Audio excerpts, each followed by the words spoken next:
Alors, sur ce qui a pu être dit, je reviens point par point, car je ne veux pas me dérober sur les points techniques qui ont pu être soulevés par l'ensemble des conseillers départementaux et des collègues ici présents.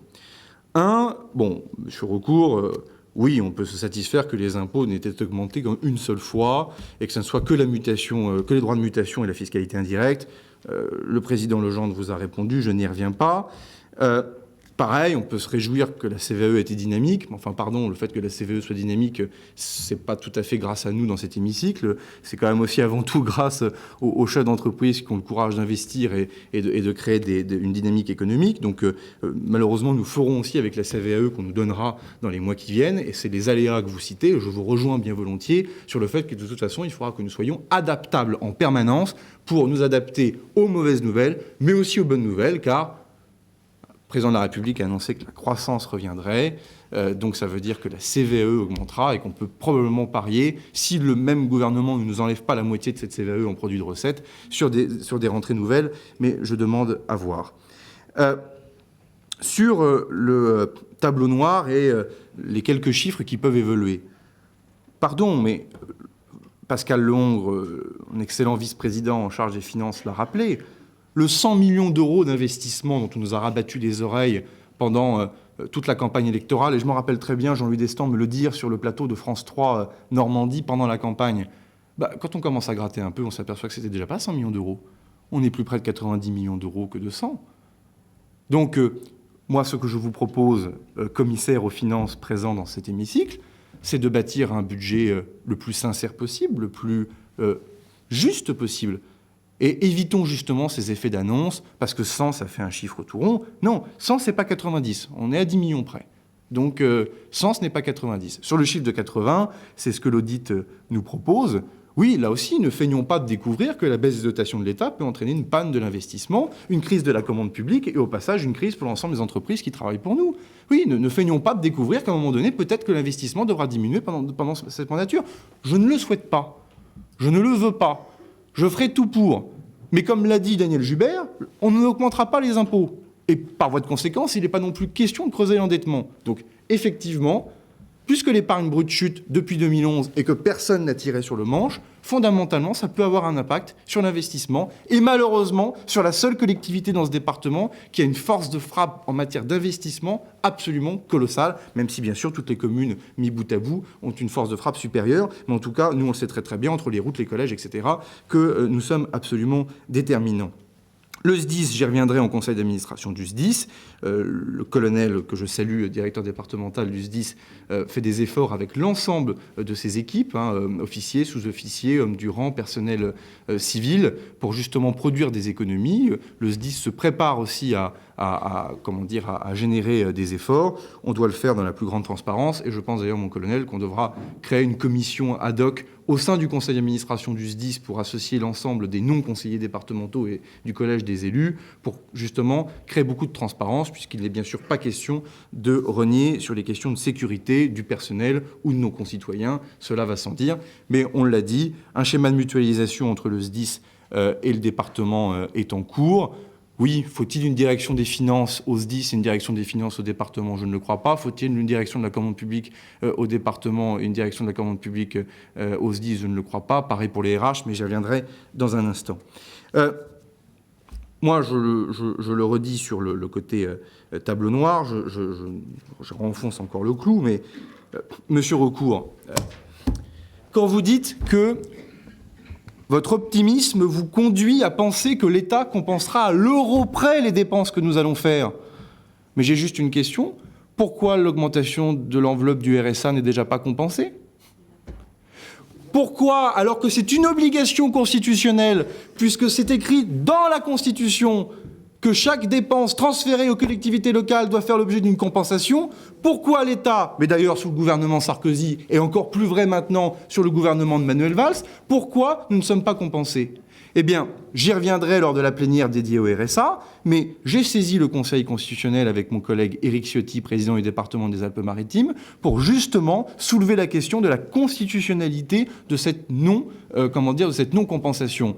Mais là aussi, pourquoi M. Destan, député, président du Conseil général de l'Eure, a lui-même fait cette question prioritaire de constitutionnalité en le dénonçant, mais sans jamais communiquer dessus. On ne peut pas d'un côté voter les lois et le projet de loi de finances en tant que député à l'Assemblée nationale, et puis de l'autre côté, une fois rentré à Évreux avec sa petite voiture, faire une QPC pour dénoncer le manque de transfert. Moi, j'aime bien quand la main droite n'ignore pas, comme le dit très bien M. Bonamy, la main gauche. Donc, c'est bien qu'il l'ait fait, Président, mais on aurait aimé qu'il le fasse à visage découvert. On aurait aimé plus de transparence aussi là-dessus, et j'espère que le juge constitutionnel saura nous entendre. Être évolutif, je vous l'ai dit. Faire des économies, je vous l'ai dit. 50% de transfert de route aux EPCI, je ne sais pas si ce sera 50%. Je rappelle que le principe d'un audit, c'est de ne pas se substituer aux élus, puisque c'est vous tous ici qui êtes souverains dans ces choix-là, et qu'il faudra travailler là-dessus en commission. Mais je partage ce qu'a dit le président Kettel. C'est pas parce qu'on met un panneau RD sur une route qu'elle a le service et la qualité d'une route départementale. Donc là aussi, essayons de ne pas être hypocrites, et j'y reviendrai sur les bus. Monsieur Levitre, le problème, c'est que vous m'êtes affreusement sympathique. Ce qui me pose une véritable difficulté, puisque, bien sûr, je ne suis pas en accord avec vos options politiques nationales, mais c'est ce qui forge le respect entre nous. C'est André Malraux, entre eux et nous, donc eux c'est vous, nous c'est nous. Il n'y a presque rien, disait-il. Alors, tout est dans le presque, et là on y est, ouais, voyez-vous, monsieur Levitre. Oui, vous avez raison d'une certaine manière, le problème est global, il ne faut pas le nier. Et c'est tout le problème de nos débats. C'est qu'à la fois, moi je suis autorité territoriale, pouvoir adjudicateur, et c'est moi qui signe le budget du département, donc je suis bel et bien responsable local d'un problème local, mais qui bien évidemment trouve ses difficultés aussi et avant tout dans un problème national. Une bonne ou une mauvaise décision européenne ou nationale a un impact sur la CVAE. Une bonne ou une mauvaise décision à l'échelon national a un impact sur la pauvreté, donc l'augmentation du RSA. Une bonne ou une mauvaise décision dans le PLF. Et d'ailleurs, des parlementaires sont ici présents. Je sais que Franck Gillard est très sensibilisé sur le sujet dans la loi de finances. Moi, je serai et je mettrai une pression d'enfer aux parlementaires de l'heure, y compris messieurs Destan et l'oncle, pour qu'ils se battent pour que la CVAE, que la moitié de la part de CVAE n'aille pas à la région. Parce que, moi, on y reviendra sur la plénière RSA, mais je ne veux pas de double discours. RSA, dépenses dynamiques, CVAE, recettes dynamiques. Si on nous prive d'une moitié de notre recette dynamique, je ne sais pas comment je paye la dépense dynamique. Donc il ne faudra pas venir pleurer avec vos écharpes le jour où on ne pourra plus payer le RSA. Je le dis, parce que c'est ce qui va se passer. C'est ce qui va se passer. La réalité, c'est que ce gouvernement a voulu égorger les départements qui n'en ont pas eu le courage et qu'il préfère nous étouffer. On a changé de technique. Mais c'est toute la réalité de ce qui est en train de se produire. Et j'aimerais juste que l'ensemble des élus, de droite comme de gauche, aient conscience de ce qui est en train de se produire. Donc, monsieur Levitre, je ne suis pas d'accord avec tout ce que vous avez dit. Je suis néanmoins d'accord avec une intuition, c'est que le problème, malheureusement, est devenu global. Et ça, on ne peut pas vous donner tort là-dessus, même si... Mais vous n'aviez peut-être que 5 minutes, c'est pour ça, monsieur Levitre, que vous n'avez pas eu le temps de donner vos pistes d'économie, vos mesures opérationnelles, et me dire que si vous étiez à ma place, ce que vous auriez fait. Mais ça, j'imagine que ça sera pour les 5 prochaines minutes d'une prochaine plénière. Mais j'aimerais que les électeurs vous donnent un peu plus d'élus, mais je n'y suis pour rien.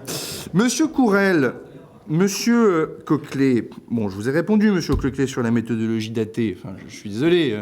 je ne la trouve pas si datée que ça. Allez donc boire un café avec le président Legendre, qui a présidé le groupe Heure à venir pendant 14 ans, et il vous dira ce que c'est qu'une gestion datée, d'une méthodologie datée, avec une gouvernance datée.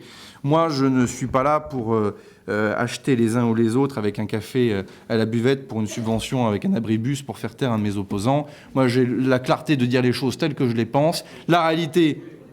Pardon ? Oui, mais il ne vous paiera pas votre abribus pour Val-de-Reuil, monsieur Coquelet. C'est la différence avec la période d'avant.